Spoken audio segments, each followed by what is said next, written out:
मैं डॉक्टर अमित भटनागर पंतनगर कृषि विश्वविद्यालय में प्रोफेसर के पद पर कार्यरत हूं और मैं इस चैनल के माध्यम से प्रयास कर रहा हूं कि किसानों तक सही तकनीकी जानकारी पहुंचे, वैज्ञानिक जानकारी पहुंचे, अनुसंधान कार्य उन तक पहुंचे ताकि उनको खेती में लाभ हो सके और खेती की जो सही चीजें हैं, जो होनी चाहिए, उनका उन्हें ज्ञान हो और ऐसी चीजें, ऐसी प्रैक्टिस जो गलत हैं या जिससे हमें खेती को नुकसान हो सकता है, उसको वो ना करें।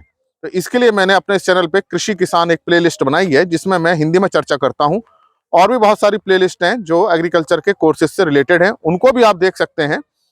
लेकिन हिंदी के लिए एक विशेष प्लेलिस्ट है कृषि किसान, तो आप हिंदी में सुनने के लिए कृषि किसान को जरूर देखें।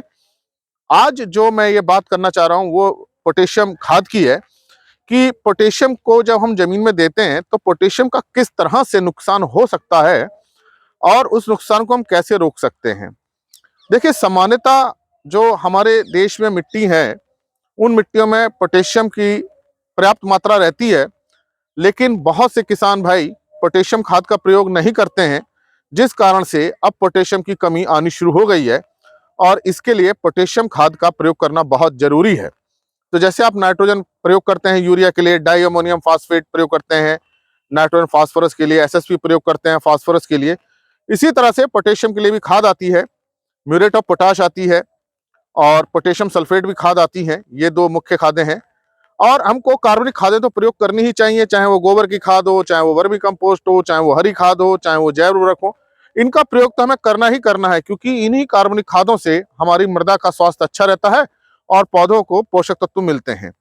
और इनके साथ हम रासायनिक खादों का भी प्रयोग कर सकते हैं और दोनों का ही प्रयोग करना चाहिए ताकि जमीन के अंदर इनकी संतुलित मात्रा बनी रहे। तो जो हम पोटेशियम देते हैं, जो पोटेशियम खाद हम देते हैं, चाहे हम एमओपी दें, चाहे हम एनपीके के माध्यम से दें, चाहे हम पोटेशियम सल्फेट के माध्यम से दें, वो जो पोटेशियम खाद होती है जमीन में जब जाती है, पानी में घुलने के बाद वो पोटेशियम आयन बनाती है।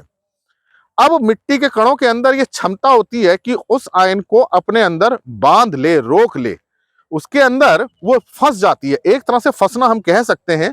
रिएक्शंस तो नहीं होते, केमिकल रिएक्शन नहीं होते हैं, लेकिन जैसे कि मान लीजिए एक लेयर ये है मिट्टी की कण की और दूसरी लेयर ये है, तो इसके बीच में जाके पोटेशियम फंस जाता है।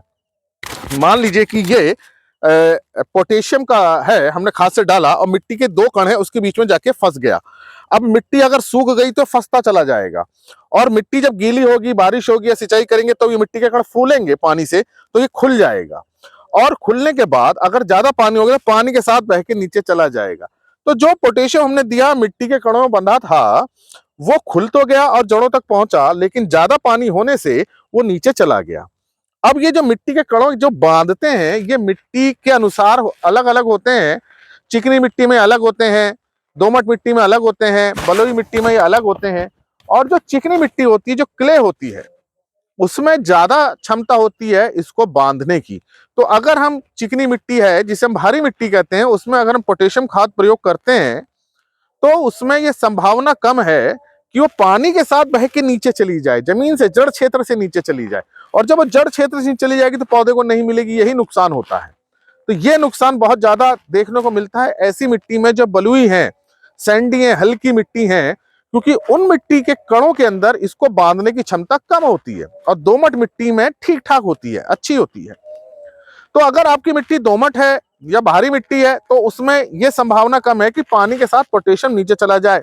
लेकिन जो हल्की मिट्टी है, रेतीली मिट्टी है, बलुई जो है, उसमें बहुत ज्यादा संभावना होती है कि पोटेशियम जब बारिश होगी ये कण खुलेंगे और उनके नीचे से निकल करके, बीच में से निकल के नीचे तक चला जाएगा।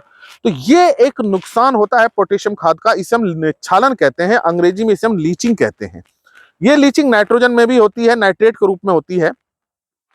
तो ये पोटेशियम का नुकसान होता है जमीन के अंदर। अब इसमें दो चीजें हैं जो ज्यादा नुकसान करती हैं। एक तो मिट्टी का प्रकार, जैसे मैंने बताया रेतीली मिट्टी है, बलुई मिट्टी, उसमें ज्यादा होगा। दूसरा, अगर ज्यादा बारिश हो गई है या आपने ज्यादा सिंचाई कर दी है तो भी ये नीचे चला जाएगा, क्योंकि जाना इसे पानी के साथ है, ये हवा में नहीं जाता है, ये जाता पानी के साथ ही है। अगर हल्की मिट्टी है और बारिश ज्यादा हो गई तो निश्चित रूप से आपने जो पहले पोटेशियम डाला था उसकी बहुत संभावना है कि वो नीचे चला जाए। या आपने बहुत ज्यादा सिंचाई कर दी है सोच के कि पानी हम ज्यादा लगा दें फसल को फायदा होगा, फसल को फायदा तो नहीं होगा।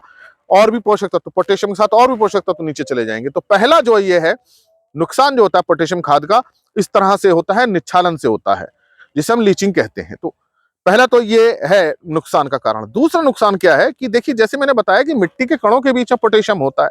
अभी मिट्टी खेत से निकल जाए, पानी के साथ बह के निकल जाए, बारिश के पानी के साथ निकल जाए, हवा से बह के निकल जाए, तो मिट्टी जब चली गई तो कुछ भी पोषक तत्व नहीं बचा। मिट्टी बाहर गई तो उसके साथ कार्बनिक पदार्थ भी गए, क्योंकि सारे पोषक तत्व जो है या कार्बनिक पदार्थ है मिट्टी के कणों के साथ बंधा हुआ है।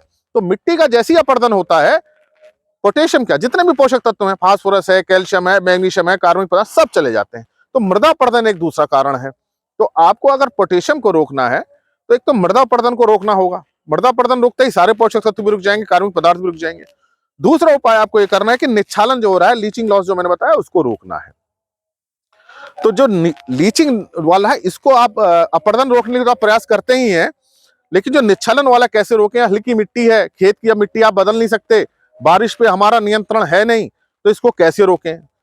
तो इसको हम क्या कर सकते हैं, आप जब भी पोटेशियम का प्रयोग करें तो कार्बनिक खाद जरूर डालें, क्योंकि जो कार्बनिक खाद होती है उनके अंदर एक क्षमता होती है पोटेशियम को रोक लेना। उसके अंदर इस तरह का हम कह सकते हैं संरचना होती है ह्यूमस की, जैवांश पदार्थ की, ऑर्गेनिक मैटर की, वो अपने साथ उसको चिपका लेता है, रोक लेता है। जैसे मिट्टी के कण तो फांसते हैं, जैसे बताया मिट्टी के कण तो फंसते हैं, लेकिन मान लीजिए ऑर्गेनिक मैटर है, जैवांश पदार्थ है, तो ये अपने साथ चिपका लेगा। तो जब चिपका लेता है तो वो पानी के साथ कम जाता है। तो ऐसी स्थिति में आपको जैवांश पदार्थ प्रयोग करने हैं। तो अपने खेतों में आपको जैवांश पदार्थ तो प्रयोग करने हैं। ये ना केवल पोटेशियम, दूसरे भी जो पोषक तत्व उनको भी रोकता है। तो एक तो आपको यह प्रयास करना है कि आपको रासायनिक खादों के साथ जैविक खादों का प्रयोग भी करना है, तभी आप इस पोटेशियम खाद को रोक पाएंगे। दूसरा यह है, आपको मान लीजिए पोटेशियम डालना है, एमओपी डालना है, मान लीजिए 60 किलो आपको एमओपी डालना है और मिट्टी हल्की है, बालुई है, तो आप सारा एक बार में ना डालें। आप ये आधा आधा करके 2 बार में डाल सकते हैं। आधा आप ऐसे डाल सकते हैं, बुआई के समय डाल दें, और आधा जो है आप 20-25 दिन बाद डाल दें, जब पौधों की वृद्धि बहुत तेजी से होने वाली हो। 20-25 दिन बाद लगभग सभी जो फसलें होती हैं अपनी बहुत तेजी वाली वृद्धि की अवस्था में आ जाती हैं। तो 2 बार भी आप डाल सकते हैं, ऐसा नहीं है कि आप नहीं डाल सकते, डाल सकते हैं। और डालने के बाद जब चूंकि फसल बड़ी हो चुकी है तो जमीन के ऊपर डालेंगे, तो हल्की सी सिंचाई कर दें ताकि पानी के साथ घुल के वो जड़ तक चला जाए।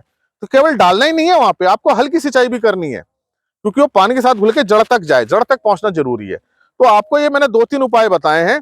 एक तो आप कार्बनिक खादों का जरूर प्रयोग करें, उससे आपका पोटेशियम खाद रुकी रहेगी, बनी रहेगी। मृदा अपरदन को रोकने का प्रयास करें, जो है समतल करें खेत को, खेत के चारों तरफ जो है मेड़ बना के रखें, जो खेत का पानी खेत में ही रहने की कोशिश करें। अगर खेत से निकलता भी है तो वो हल्की स्पीड से निकले, हल्के हल्के करके निकले, ताकि मिट्टी का नुकसान कम से कम हो। और अगर बहुत ही हल्की मिट्टी है, बिल्कुल बलई हो रही है, तो आप 2 बार में पोटेशियम को डाल सकते हैं, उसका आपको लाभ मिलेगा। अगर बहुत हल्की मिट्टी है, एक बार में ना डालें, क्योंकि एक बार में डालते ही हल्की मिट्टी में तो नीचे चला जाएगा। तो 2 बार में डाल दें, बुआई के समय डाल दें, और एक जब पौधे की वृद्धि बहुत तेजी से होने वाली हो तब 2 बार में डाल दें, आधा आधा करके डाल दें, 50-50% डाल दें, तो उसका लाभ आपको मिलेगा। तो ये आप 2-3 प्रयास करेंगे तो आपको उसका रिस्पॉन्स मिलना शुरू हो जाएगा पोटेशियम खाद का। तो हल्की मिट्टी में ये समस्या आ जाती है कि पोटेशियम खाद जो हम डालते हैं नीचे चली जाती है, फिर हमें लगता है इस खाद ने कुछ काम नहीं किया, हमारा पैसा बेकार हो गया। वास्तव में उसका नुकसान हुआ है खेत के अंदर, जो हमको नजर नहीं आया है। तो आपको ये नुकसान रोकना है, और इस नुकसान को रोकने के भी मैंने ये आपको उपाय बताए। तो ये जो समस्या आप इसको कम कर सकते हैं, और इस बात को आप ज्यादा से ज्यादा लोगों तक पहुंचाएं, वीडियो शेयर जरूर करें, ताकि और किसानों को भी लाभ मिले। आप मेरे इस प्रयास में सहायता कर सकते हैं कि किसानों को सही जानकारी पहुंचे, वैज्ञानिक जानकारी पहुंचे, नुकसान हो कैसे रहा है ये पता चले। वो नुकसान हमें नजर क्यों नहीं आ रहा है, क्योंकि नीचे जमीन के हो रहा है। इस नुकसान को कैसे रोक सकते हैं, ये जैसे भी बात मैंने बताई, और लोगों के साथ भी शेयर करें, और लोगों को भी इसका लाभ पहुंचे। तो वीडियो को शेयर करें, और अगर चैनल सब्सक्राइब नहीं किया है तो सब्सक्राइब करें। धन्यवाद।